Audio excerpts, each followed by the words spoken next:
Fala, meus amigos professores, tudo bem com vocês? Espero que sim, viu? Aqui quem fala é o professor Bruno Soares, eu sou da disciplina de arte e a gente vai caminhar aí conversando sobre algumas aulas que contemplam as habilidades da nova base curricular comum. Nesta primeira aula que vocês vão ver é sobre a teoria da cor básica. Vamos lá?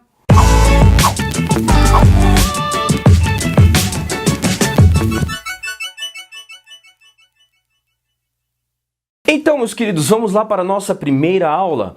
Bom, seguindo o conceito, né, da aula da teoria da cor, é bom que para os aluninhos ali a gente ative o conhecimento prévio deles.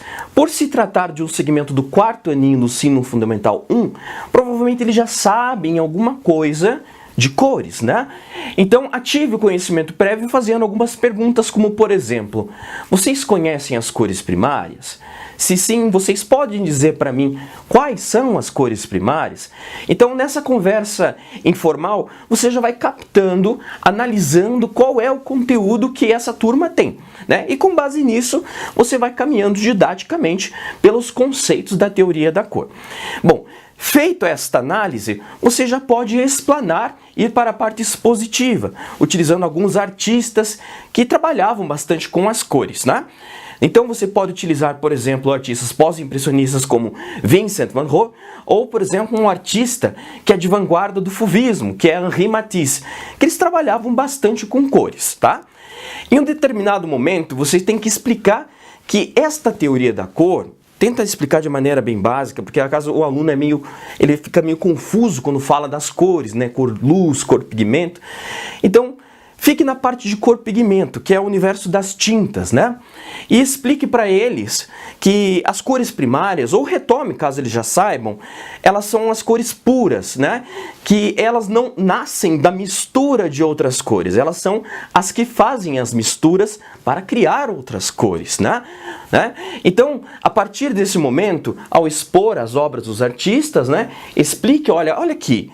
Ele utilizou essa cor, conseguem ver como ele brinca com as cores? Tá? E para contemplar a fixação do conteúdo, é interessante que você faça uma atividade prática. Tá? Então, peça a eles que eles façam um desenho de uma paisagem na qual só pode pintar com cores primárias, ok?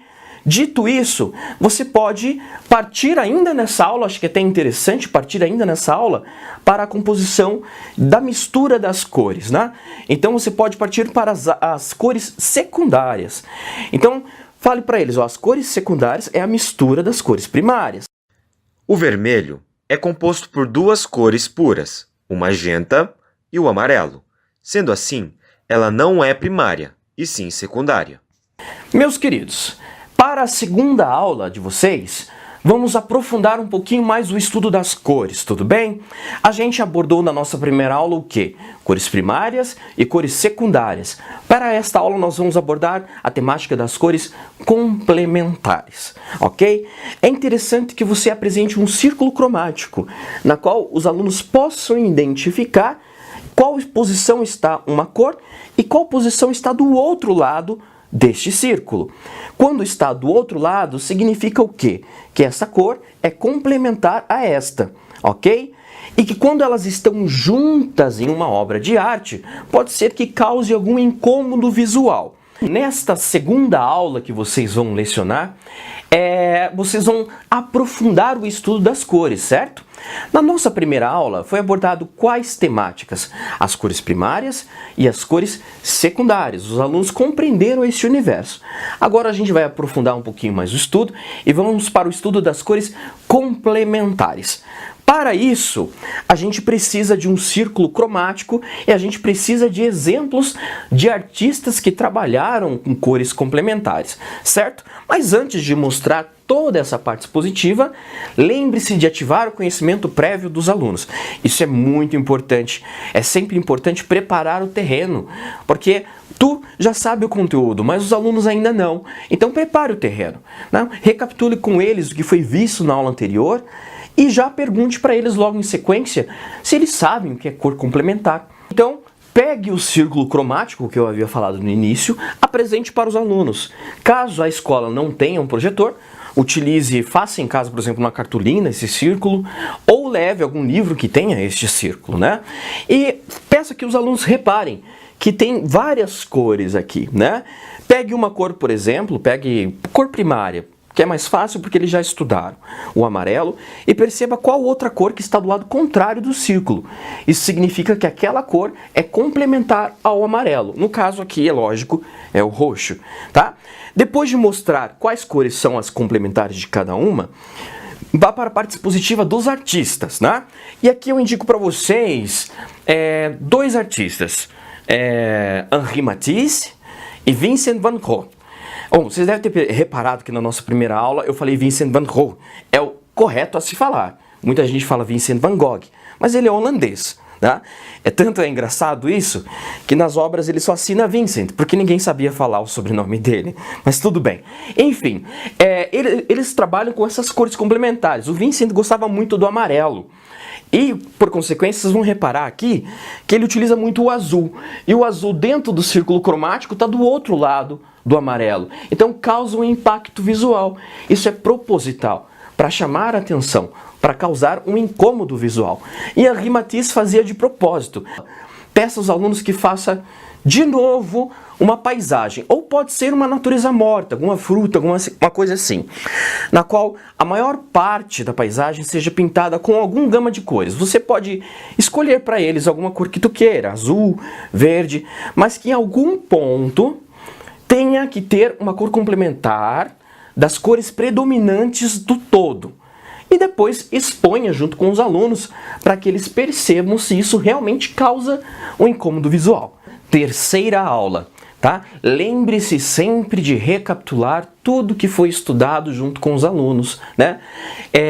E ativar o conhecimento prévio deles também. Para esta aula a gente vai subir mais um degrauzinho no estudo das cores. Aqui a gente vai tratar não só da sensação visual, mas a sensação emocional, de nostalgia, de alegria, que as cores podem causar na nossa cabeça, na cabeça dos aluninhos, tá? E para que isso fique bem claro, pergunte para eles se eles gostam de filmes, tá? Daí eles vão falar tudo mais. Pegue alguém, por exemplo, e peça para que ele fale um filme que ele gosta. E vai indo assim por diante, tá? E depois explique para eles, vai para a parte didática já de explicação das sensações. E utilize como exemplo, por exemplo, filmes de comédia. E eles vão perceber que a gama de cores utilizada em filmes de comédia são cores que giram em torno do amarelo, do vermelho, do alaranjado com bastante contraste.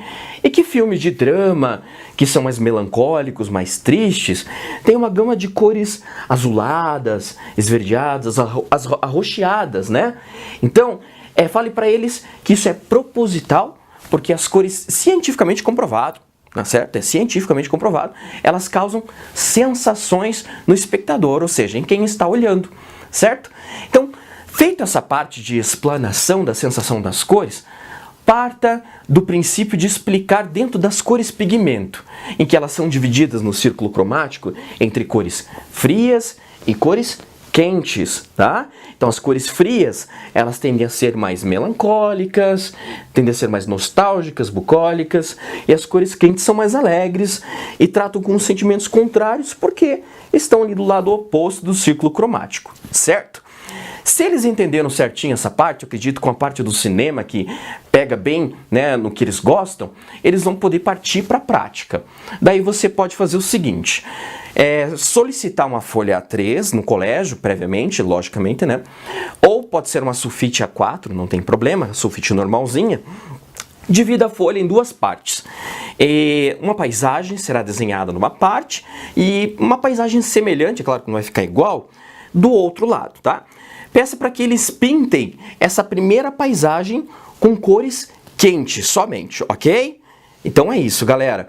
Para a nossa próxima aula, a gente vai tentar fazer esse comparativo entre cores quentes e cores frias, porque eu acredito que só vai dar tempo de a gente pintar as cores quentes, beleza?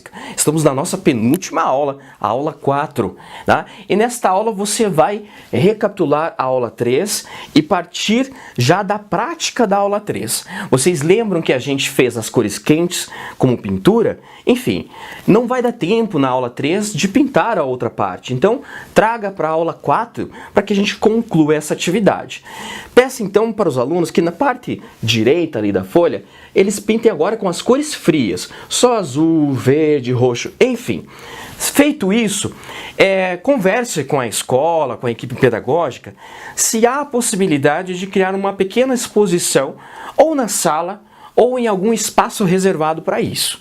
Se sim, comecem a realizar essa exposição, colhem as folhas e peço para que os alunos vejam a composição dos colegas e compreendam como a sensação de uma paisagem é diferente da sensação da outra.